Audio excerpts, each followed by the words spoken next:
All right, let's watch this right now. This is called "Why Does Everything Crab" by again Kyle Hill. Administrator, another meme requires your attention. Arya, I'm deep in thought here, okay? It's probably just some troll-faced dum-dum trying to break the laws of physics again. It's about crabs. Ooh, crabs, and how seemingly everything is returning to them? Now that's something that we can explore. Dear viewer, why are animals returning to crab? Will humans ever trade in our crushing depression for an armored carapace? Let's dig our way into this science.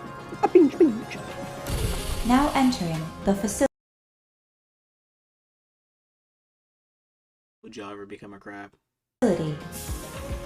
First of all, surprise, surprise, these silly memes bird. need a little clarification. The phenomenon here is not all animals from the tree of life generally scuttling towards crabness. No, it's already crab-like organisms becoming more crab-like. And it's not as though biologists are going to bed one night, waking up the next day and seeing a bunch of new organisms everywhere crabbing it up in Crabtown. No, we're talking about a process that takes millions, if not billions of years. However, with all that being said, we are discovering more and more examples of the independent evolution of crabness. And I know it would be more interesting and more memeable if it seemed like all life was proceeding towards a final form, and that form is crab. But what's happening with crabs has happened with all life I like the Frieza meme there. That was pretty clean.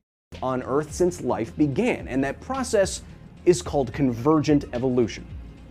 Like real branches, Hold on now. That evolution now is controversial. the branches on the tree of life move and sway in the winds of time.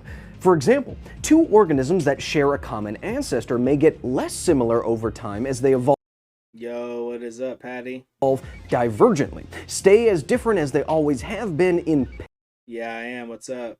What do you need? parallel evolution, or develop Yes, similar sir. traits even when a common ancestor Yeah, didn't have it in so-called convergent evolution.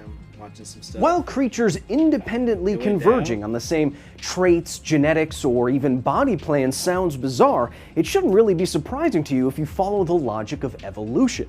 All animals on Earth share the same DNA, and so under the same environmental pressures and with enough time, Shit, evolution so- is bound to come up with the same solutions with all this trial and error. One of my favorite examples of convergent evolution has to be the independent evolution of echolocation in both bats and dolphins. These two mammals couldn't live more Thank you for the follow. I don't know, man. It looks like it's up.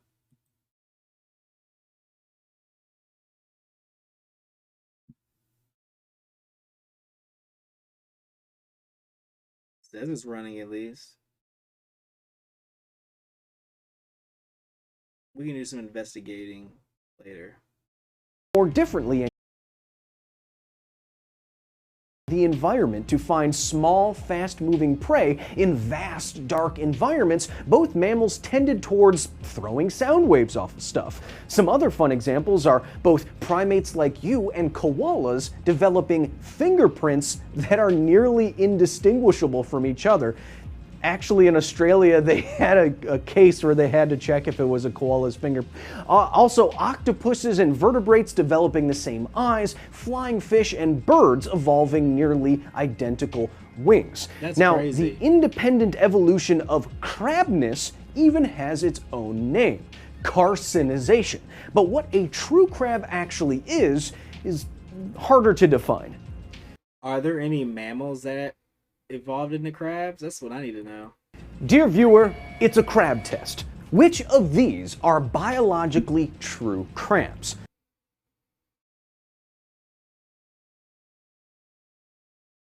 Is this a trick question?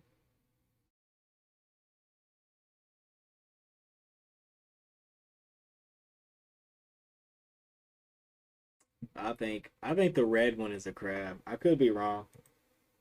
Kind of sounds like a trick question, right? King crab, Dungeness crab, both have crab in the name, pinch, pinch, pinch, they crabs, Kyle. But the king crab is actually not a true crab. No! Oh, I don't know what a crab is. They carcinized, trademark, they carcinized from the humble hermit crab, which themselves are not true crabs. Although What? A hermit crab is not a crab? What is this shenanigans? Ollie, do you want to watch videos with me? Come here. Come up. Ollie's watching videos with me now. What's up, guys? Say hi to Ollie. Say hi to Ollie. You're on TV. You're famous. the biology here gets kind of complicated, but so far biologists have uncovered the independent evolution of crabitude from porcelain, hairy stone, coconut, king, and the Patagurus rex crabs. Oh my so, goodness. how do you make a crab in this way? What makes crabitude so successful? Aria, prepare the human trials. They'll work this time. Yeah, we're watching a video on why does everything crab. So maybe one day we will become crabs. Just like Crabosaurus Rex Ollie. Ugh. Ugh.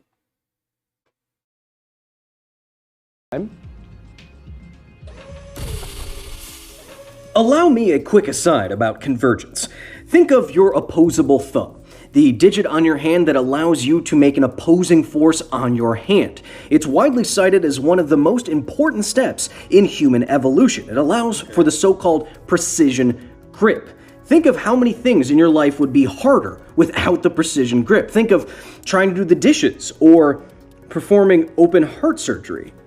The opposable thumb in biology textbooks is also usually presented as unique to primates like you, but with convergence, that's not the case. Both the giant panda and the red panda both independently evolved a false thumb that acts as an opposable thumb. Biologists think that giant pandas use their false thumb for manipulating bamboo and falling out of trees like big dumb idiots, and red pandas use their false thumbs to brachiate, to move through the trees. And what's really incredible about this is that they independently evolved opposable thumbs independently of each other because they're not that closely related. It's convergence within convergence. Isn't that amazing? I mean, just think of how hard it would be for me to even film this just if I didn't have thumbs. I like holding the camera. Please kill me. I don't want to cram it anymore. There's so much sand in my mouth. Ah!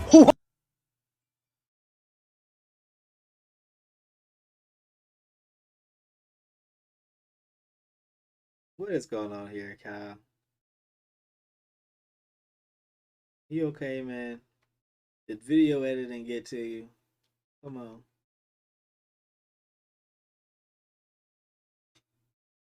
Man. Whoa, whoa, whoa, whoa, whoa, whoa. Ignore all that.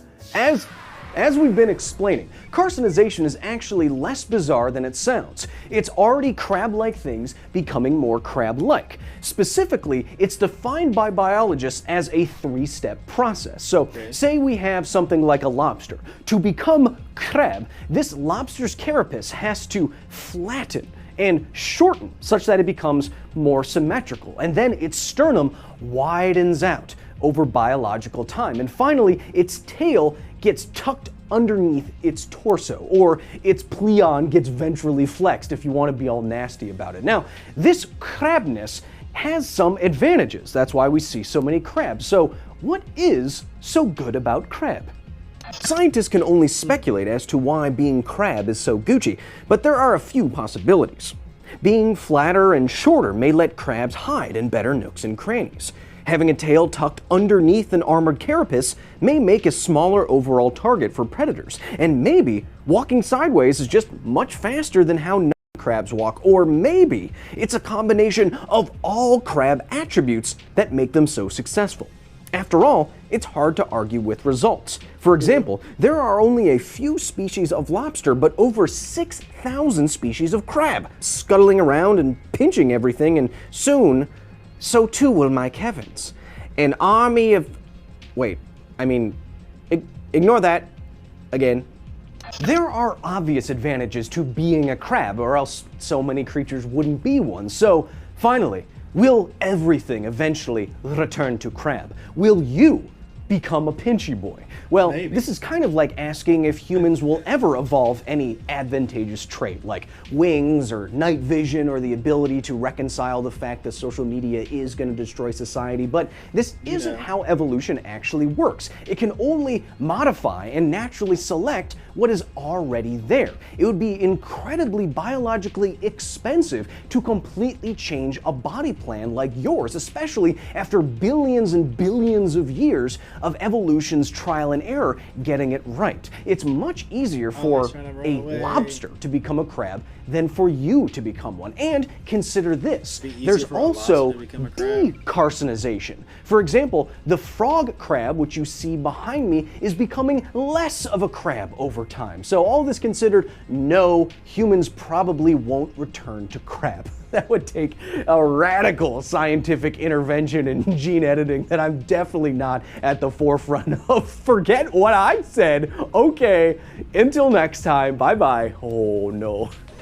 Now exiting the facility. Thank you so much to the very nerdy staff at the facility for their direct and substantial support in the creation of this video. If you want Everyone, follow Kyle Hill.